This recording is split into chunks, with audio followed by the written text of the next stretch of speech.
Did you know that in the 1920s, Victor Lustig, a master con artist, sold the Eiffel Tower to scrap metal dealers not once but twice?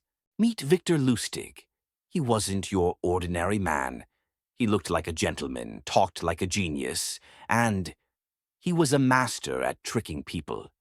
Victor had a secret talent. He could convince people of just about anything. And one day he came up with the most daring plan of all. Victor was reading the newspaper when he saw a story about the Eiffel Tower. It needed repairs, and people were complaining it was too expensive.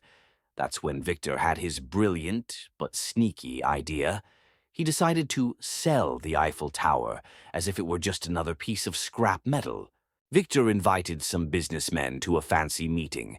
He told them he worked for the government and that the Eiffel Tower was too expensive to keep. "We're going to sell it for scrap metal," he said. He even showed them fake papers to make it all look real. The businessmen believed him. One businessman, André, wanted the deal so badly that he met Victor in secret. André gave Victor a big bag of money to buy the Eiffel Tower. Victor took the money, shook André's hand, and disappeared. Just like that. Victor hopped on a train with all the money. Poor André realized he'd been tricked, but he was too embarrassed to tell anyone. Victor got away with it, but guess what?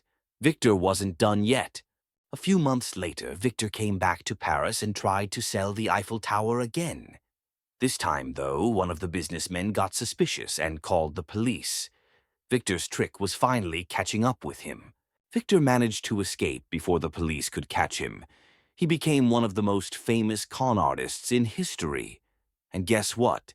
The Eiffel Tower is still standing today. So if anyone offers to sell it to you, maybe think twice.